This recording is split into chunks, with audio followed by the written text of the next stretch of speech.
Hello friends, welcome back to our channel always Tandeepa. তোমরা সবাই কেমন আছো? আশা করি তোমরা সবাই খুব ভালো আছো আর আমরাও খুব ভালো আছি। তো আজকে চলে এসেছি আমার দিদির বিয়ের দিনের সকালবেলা এবং রাতের বেলা ব্লগ ভিডিও নিয়ে। তো যতটা পেরেছি আমি ব্লগ ভিডিওটা করেছি, সকাল অবধি করতে পেরেছি, তারপর আমি করতে পারি কারণ ফোনটা আমার নিজের কাছেই ছিল না আর আমার পার্লার থেকে আস্তে আস্তেও বেজে গেছিলো 10টা সাড়ে 10টা, সেই জন্য আমি মিডিলের অনেক কিছুই নিতে পারিনি। তো এটা দেখো ভোর 4টা সময় দধিমঙ্গল যে খাওয়ায় সেটা এবার মারা বরণ করে দিদিকে খাওয়াচ্ছে। তো ফার্স্টেই মা দিদিকে বরণ করে নিচ্ছে আর আমাদের সেদিনের থিম ছিল কিন্তু লাল শাক। কিন্তু আমরা সেদিন রাতের বেলা এত টায়ার্ড ছিলাম মেহেন্দি নাচ গান করে, সেই জন্য আমরা কোনো শাড়ি পরিনি, জাস্ট ঘুম থেকে উঠেছিলাম। আর এবার হচ্ছে মাদেরকে দেখো, মা দিদি আমার বড় মাম্মি ছোটো মাম্মি সবাই কিন্তু লাল পাড় সাদা শাড়ি পরে নিয়েছিল।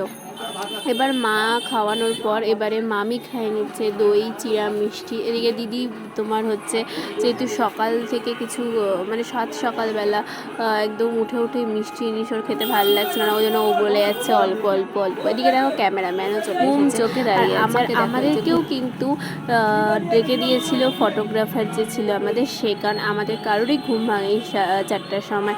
সে এসে বসেছিল, তারপরে রেডি ফেডি হয়ে তারপরে কিন্তু আমরা বসেছিল। তারপরে আমরা ও বসে সব ক্যামেরা ট্যামেরা সেট আপ রেডি করছিল, ততক্ষণে আমরা রেডি হয়েছিল, মানে মারা রেডি হয়েছিল। তারপরে দেখো দিদিকে ছোটো মামি তারপর ঝর্ণা দিদি সবাই এক এক করে আশীর্বাদ করে খাইয়ে দিচ্ছে। আমরা কিন্তু দিদির বিয়েতে খুবই মজা করেছি, তার জন্য সেগুলো সব দেখতে গেলে তোমাদেরকে কিন্তু পুরো ভিডিওটা স্কিপ না করে কিন্তু দেখতে হবে। আর দিদিকে কেমন লাগছে দেখতে সেটাও তোমরা বলো। ভোর 3টার সময় উঠে মেকআপ করেছে, মানে বুঝতে পারছো কত এনার্জি ওর। ভাবো তোমরা ব্রাইডের কত এনার্জি। দধিমঙ্গলের ক্যামেরা ভিডিওগ্রাফ করা হয়েছে বলে ও ভোর 3টায় উঠে সেজে গুজে মেকআপ করতে বসেছে। যে ওকে কেমন লাগছে সেটাও তোমরা কমেন্ট করে জানাতে একদম ভুলো না। দধিমঙ্গলের পর এক এক করে গায়ে হলুদের ব্লগ ভিডিও নিয়ে আসবো, কিন্তু গায়ে হলুদের সময় আমি যেহেতু ছিলাম না সেই জন্য ওই সময় বেশি ব্লগ ভিডিও তোমাদেরকে আনতে পারবো না, যতটা পারবো ততটা নিয়ে আনবো। আর বিয়ের সময় তো আমি বলেই দিলাম যে আমি পার্লার থেকে এসেইছি সেজে গুজে মোটামুটি 10টা সাড়ে 10টায়, সেই জন্য আমি বিয়েরও ব্লগ ভিডিও করতে পারিনি সেইভাবে। তো যাই হোক দেখো, এবারে ছোটো মামি দিদিকে মিষ্টি খাইয়ে দিচ্ছে, দই চিড়া খাইয়ে দিয়েছে। এরপর আরও দিদি কিন্তু এই মেকআপটার পর একটুখানি ঘুমিয়ে আবার কিন্তু গায়ে হলুদের জন্য মেকআপ করতে বসলো। মানে ভেবে নাও আমাদের ব্রাইডের কতটা এনার্জি। আসলে নিজের বিয়ে বলে কথা, তো অনেক শখ আছে, সেই শখগুলো পূরণ করার জন্য এক এক অনুষ্ঠানের ড্রেস কিনেছে, সেইভাবে থিম বানিয়েছে। যাই হোক এবারে দেখো, আমার বিহার থেকে এসেছিলো এই পিসি, খুব ভালো, প্রায় আমার বাবা মায়ের বিয়ের সময় এসেছিলো, তারপরে আবার এই আমার দিদির বিয়ের সময় এসছে, তাই অনেক বছর পর এসেছে। তো সেই পিসি এখন দিদিকে আশীর্বাদ করে দই চিড়া মিষ্টি খাই দিচ্ছে। আর দিদি এদিকে খেতে চাইছে না, তো ওই জন্য বলছে যে আমাকে একটু দাও, একটু বেশি দিও না। তো তারপরে আমার ছোটো মামাও দিদিকে এবার বরণ করে নিচ্ছে, বরণ করে খাই দিচ্ছে। মানে আমাদের বাড়ির যত মেম্বার ছিলাম আমরা সবাই কিন্তু বরণ করেছি, বরণ করে দিদিকে খাইয়েছে। বড়রা বরণ করে আশীর্বাদ করেছে, বাট আমরা ছোটোরা বরণ করিনি, দিদিকে নর্মালি দই চিড়া বা মিষ্টি খাইয়ে দিয়েছি আমরা। এবারে দেখো আমার দিদি আর ছোটো মামা দুজনেই কাঁদছিল, যতই হোক মানে মন তো খারাপ করবেই, চলে যাবে বলে। তো এই দিদি মুখ দেখে তোমরা বুঝতেই পারছো যে দিদি কেঁদে ফেলেছে। দিদি বিদায়ের সময়ও খুব কান্নাকাটি করেছে। তো ওইও কাঁদছে, আমার ছোটো মামাও কাঁদছে, দুজনেই কাঁদতে বসে গেছে। আর আমার ছোটো মামাই দিদিকে দান করবে, তো সেই জন্য আরও ছোটো মামার খুব খারাপ লাগছে, ছোটো মামা আরও খুব কেঁদেছে। আর এবারে দেখো আমার দাদা ভাই মানে আমার যে জেঠুর ছেলে, সে এবারে দিদিকে বরণ করে আশীর্বাদ করে নেবে, দিয়ে দিদিকে দই চিড়া খাইয়ে দেবে। আমি প্রত্যেকেটাই তোমাদেরকে অল্প অল্প করে নিলাম। এই যে এবার দিদিকে দই চিড়াটা খাইয়ে দিচ্ছে দাদা ভাই। আর দিদি তখনও কেঁদে যাচ্ছে, দিদির মুখ দেখেই তোমরা বুঝতে পারছো যে দিদি তখনও কাঁদছে।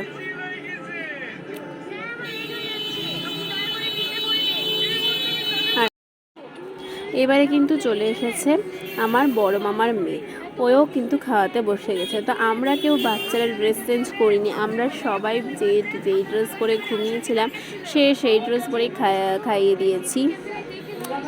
এবারে দেখো, এবারে তোমাদের সাথে প্যান্ডেলটা শেয়ার করলাম। এখানে ফার্স্টে ঢুকতেই গণেশের মূর্তি, আর এখানে বুফে হবে, এখনও প্যান্ডেল অনেকটাই বাকি। আর এখানে হচ্ছে গায়ে হলুদের প্যান্ডেল দেখতেই পাচ্ছি, হলদির। আর তার মধ্যে চলে এসেছে এখানে কিন্তু হিজড়ারা। তো ওরা এসে এবার দিদিকে বসিয়ে নাচ গান করছে, সেটাও তোমরা দেখে নাও।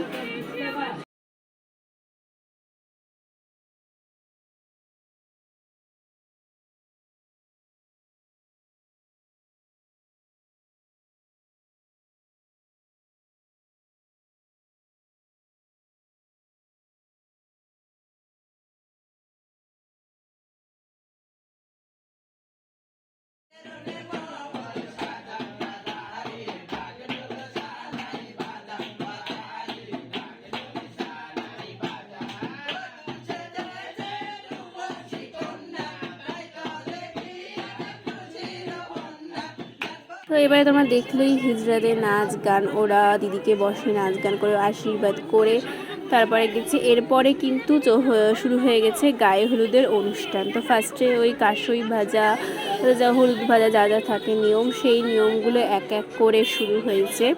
তো এখানে দেখো জামাইবাবু হচ্ছে দিদির চোখ দুটো ঢেকে রাখবে পান পাতা দিয়ে, তো সেটাই করছে। দিকে কাঁসই ভাজছে, খই ভাজছে। তো এটা কিন্তু খুব একটা ইন্টারেস্টিং নিয়ম ছিল, খুব মজার একটা নিয়ম ছিল। তো এরপরে হচ্ছে হলুদ বাটা, সেইটা হবে এরপরে।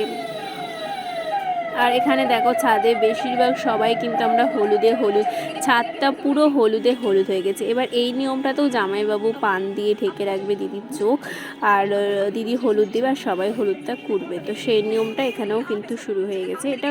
এটাও খুব মজার নিয়ম। আর গায়ে হলুদের লুকটা তোমরা দেখে বলো দিদিকে কেমন লাগছে দেখতে। আর দিদির আর আমার কিন্তু কানেরটাও প্রায় সেম ছিল, কিন্তু আমরা যেটার জন্য সেম নিয়েছিলাম কানেরটা, সেটাই আমরা করতে পারিনি ফটোগ্রাফি। দিদির কানেরে লেখা ছিল দুলহানিয়া, আর আমার কানেরে লেখা ছিল দুলহান। পরে আমরা চলে গেছিলাম জল সাজতে, সেইটার নাচ তোমাদের সাথে শেয়ার করলাম।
এরপরে কিন্তু সমস্ত নিয়ম পালন করে আমরা চলে গেছিলাম সবাই পার্লারে। কিন্তু একটা নিয়ম করা হয়নি, যে 5 বাড়ি থেকে জল নিয়ে মায়ের চুলের গোড়াটা ভিজাতে হবে, সেই জলটা আবার দিদির মাথায় ছেড়ানো হবে। তো মায়ের যদি চুল বেঁধে দেওয়া হয় তো সেই নিয়মটা পালন হবে না, সেই জন্য এই নিয়মটা আমরা পার্লারেই পালন করেছিলাম, কারণ ওখানে 5টা সদবা ছিল, সেই জন্য এই নিয়মটা করতে পেরেছিলাম না।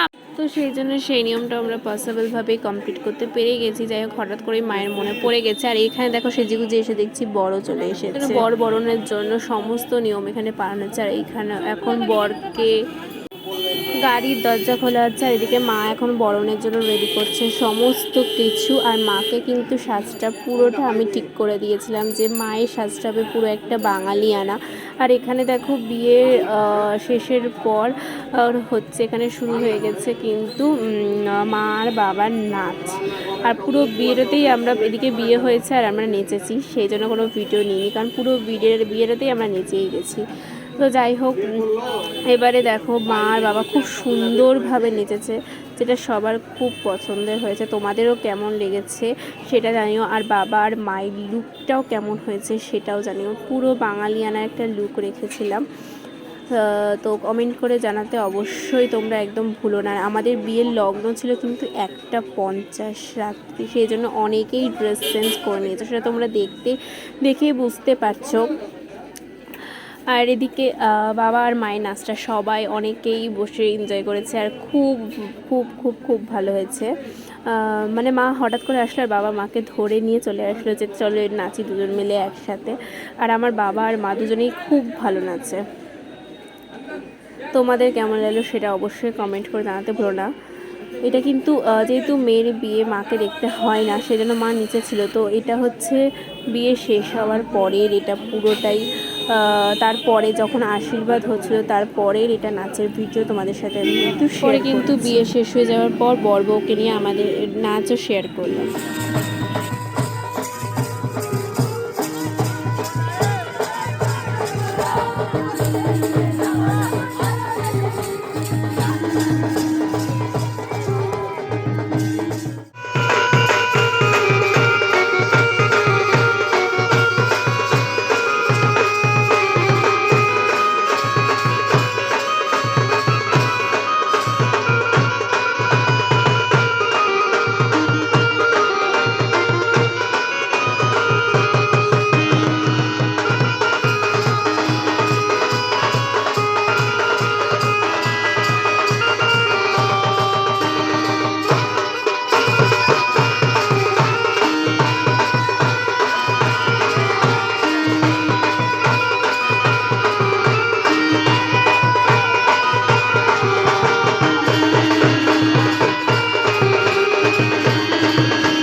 আর এরপরে দেখে নাও আমাদের পুরো লুক, সেই জন্য কিন্তু আমি কয়েকটা ছবিও তোমাদের সাথে শেয়ার করলাম। এই দিদির পুরো লুক, বাবা মা আমার, দেখা হচ্ছে অন্য ভিডিওটা। এই পর্যন্ত ভালো, থ্যাংক ইউ।